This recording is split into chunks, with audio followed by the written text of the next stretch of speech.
कधी कधी असं होतं आहे की एखादा पदार्थ आपल्याला खायची खूप जबरदस्त इच्छा झाली असते आणि आपण ती जातो पण शोधत कुठल्या तरी हॉटेलमध्ये.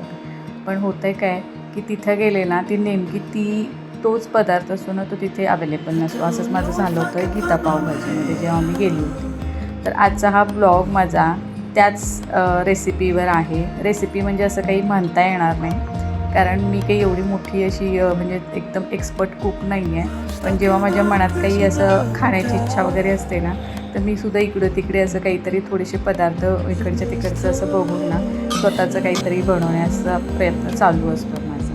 तर आजचा जो माझा ब्लॉग आहे त्याच पदार्थ बनवण्याचा आहे. नमस्कार, तुम्हा सर्वांचं माझ्या या चॅनलवर खूप खूप स्वागत आहे.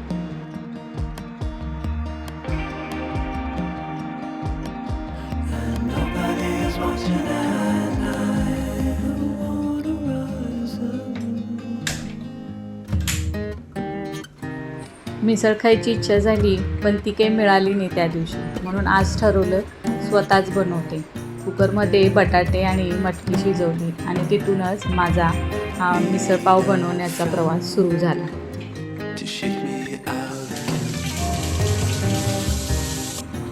ऑफिसला सुट्टी असल्यामुळे माझ्याकडे तसा बराचसा वेळ होता आणि त्यामुळे मी अगदी मन लावून मिसळ बनवण्याचा प्लॅन ठेवला होता आजचा. आणि मी मिसळला लागणारं साहित्य जसं की कांदे, टमाटर, कोथिंबीर, अद्रक, लसूण, लिंबू हे सगळं साहित्य ना थोडंसं कटिंग करायला सुरू केलं. पण अचानक माझ्या डोक्यात आलं की टोमॅटोला किंवा टमाटर हे तर हा इंग्लिश शब्द आहे, पण मराठीत काय असेल शब्द हा आता कोणाला माहिती आहे का नाही मला पण माहिती नाही. पण मी म्हटलं चला जरा आपण विकिपीडियामध्ये जाऊन बघू काय असेल हा शब्द मराठीमध्ये किंवा आपल्या भारतात त्याला काय म्हणतात. तर टमाटरला मी असं वाचलं त्यामध्ये तर ते ना त्याला एक तर भेद्रे किंवा बेलवांग असं लिहिलेलं होतं. आता मला पण नाही माहिती एवढं, पण आपल्या भारतामध्ये ना टोमॅटो हा 16व्या शतकात पोर्तुगीजांनी आणला आणि त्याची जी लागवड सुरू झाली ना ती 19व्या शतकात सुरू झाली आणि असा हा टोमॅटो आपल्या भारतामध्ये आला. हे असं मी ना विकिपीडियामध्ये वाचलं, पण मला नाही माहिती हे किती करेक्ट आहे ते. पण ठीक आहे, असू दे, मला तर मिसळ बनवायची आहे ना.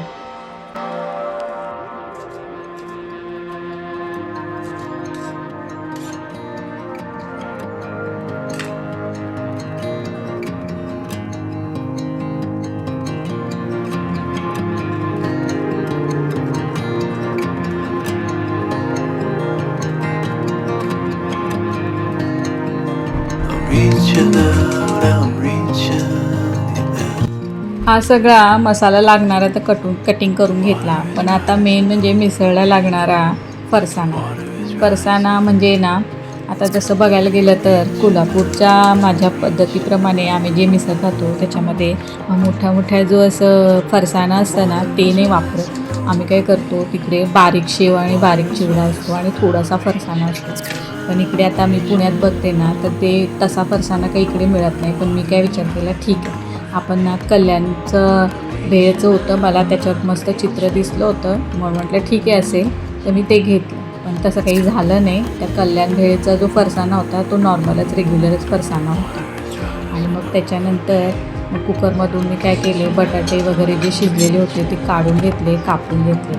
त्याच्यानंतर काय केलं मटकी पण मस्त ती होती त्यातलं पाणी काढलं आणि ती मटकी चांगली अशी जाळीमध्ये हे करून घेतली, पाणी झारून ठेवून घेतली.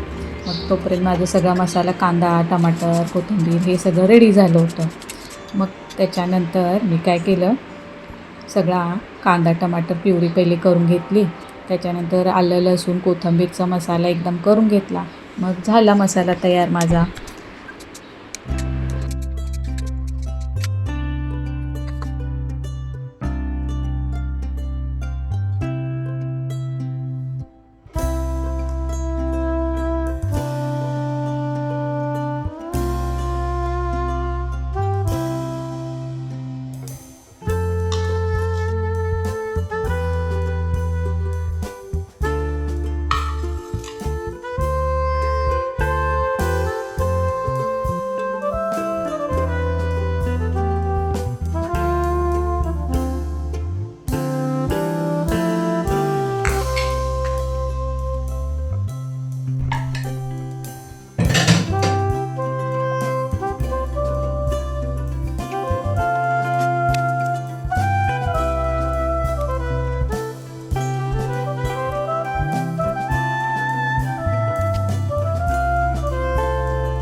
सगळ्यात आधी बटाट्याच्या भाजीला फोडणी दिली.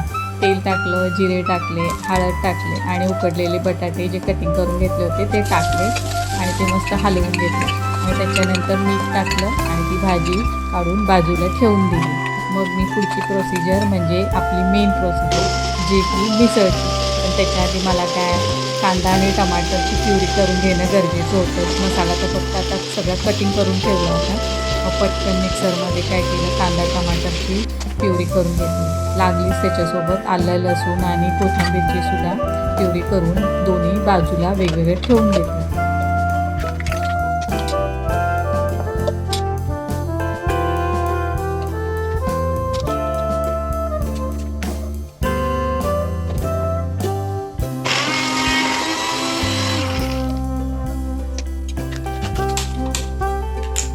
आणि मग आता गॅस चालू केला आणि सुरू आपलं मिसळची रेसिपी तयार करायला. तर मग पहिल्यांदा तेल टाकलं. मिसळमध्ये जरा तेलाची तरी येण्यासाठी थोडंसं तेल जास्त टाकावं लागतं आणि तेल चांगलं कडक झाल्यानंतर त्यामध्ये जिरे, मोहरी, कढीपत्ता आणि कांदा टाकला. थोडंसं ते चांगलं भाजून झाल्यावर त्याच्यामध्ये टमाटरची प्युरी आणि तो वाटलेला मसाला घातला आणि तो मसाला छान हलवून घेतला. आता या मसाल्याचं मेन काय आहे ना, त्या टमाटरच्या प्युरीला थोडंसं पाणी सुटते ना, तर ते पाणी पूर्णपणे त्यातलं आटून त्या मसाल्याला मस्त असं तेलकट असा तेलाचा हे येईपर्यंत ना तो मसाला चांगला भाजून घ्यावा लागतो. त्याचबरोबर आता यातलं महत्त्वाचं म्हणजे काय, आम्ही तर घरी काय करतो की कोल्हापुरी मसालाच वापरते मी, कारण मी जे आहे ते कोल्हापूरवरूनच मसाला घेत असते. जे त्याला आम्ही कोल्हापुरात चटणी म्हणतो. इथे आता पुण्यामध्ये सगळे तिखट बिखट म्हणतात, पण आम्हाला तर चटणीच म्हणायची सवय आहे. तर मस्त ते मसाल्याला असा तरी येईपर्यंत ना, तेल सुटेपर्यंत तो मसाला मी चांगला भाजून घेतला आणि त्याच्यानंतर मग काय केलं, माझा जो कोल्हापूरचा आमचा झणझणीत असा मसाला आहे ना, तो त्याच्यामध्ये एक 2-3 चमचे टाकले. कारण मसाला हा आमचा थोडा तिखटच असतो आहे, पण त्याचबरोबर कसं आहे माहिती आहे का, त्याचा रंग पण मस्त लाल लाल येतो. तर मग मी त्याप्रमाणे काय केलं, कोल्हापूरचा आमचा चटणी टाकून घेतली आणि मस्त हलवून घेतलं. ते मसाला चांगला भाजू दिला आणि त्याच्यानंतर मग त्याच्यामध्ये मटकी टाकली. ती चांगली मसाला एकत्र मिक्स होईपर्यंत चांगली हलवली. मग त्याच्यामध्ये 2-3 ग्लास पाणी घातलं, जेवढं पाणी पाहिजे आपल्याला, म्हणजे चांगली तरी यायला पाहिजे ना, कारण मटकीच्या मसाल्याला कसं आहे की जरा पाणी जास्त घालून छान उकळावं लागतं. वरून मीठ टाकलं आणि चांगली उकळी येऊ दिली.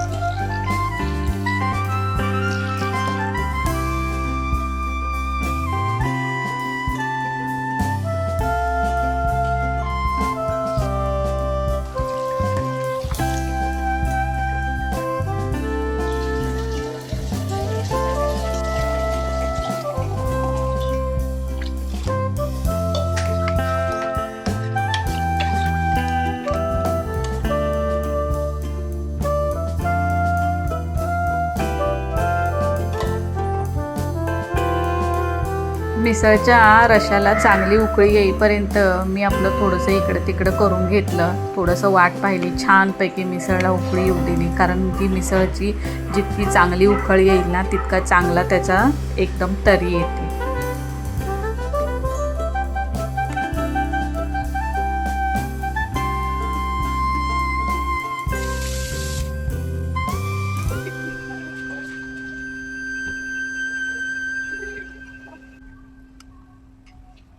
मिसळची सुरुवात ही प्रामुख्याने महाराष्ट्रामधूनच झालेली आहे. जसं की त्यातली काही शहरं आहेत फेमस, तिथली जी मिसळ आहे ती फेमस आहे. जसं पुणेरी मिसळ आहे, कोल्हापुरी मिसळ आहे, नाशिकची मिसळ आहे. ह्या ज्या मिसळ आहेत ना, त्या खूप फेमस आहेत.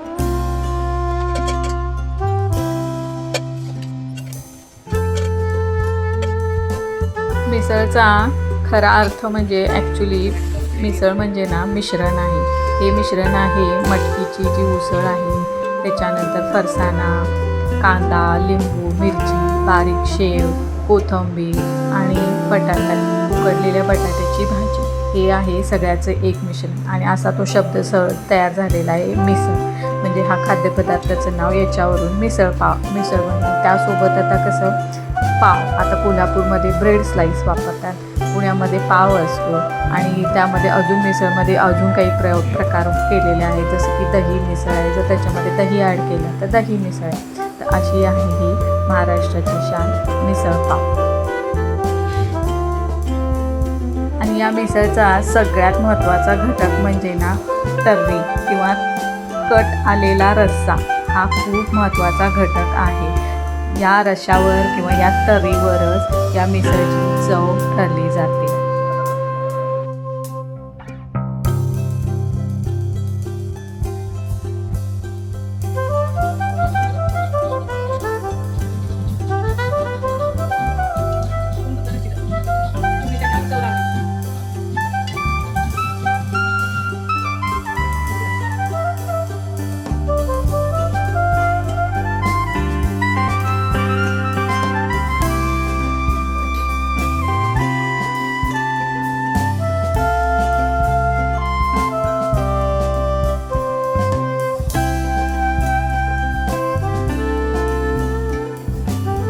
अशी माझी मिसळ तयार झाली. खूप सिंपल पण खूपच सॅटिस्फाईंग होती. हा ब्लॉग जर आवडला असेल तर लाईक करा, शेअर करा आणि माझ्या चॅनलला सबस्क्राईब नक्की करा. धन्यवाद.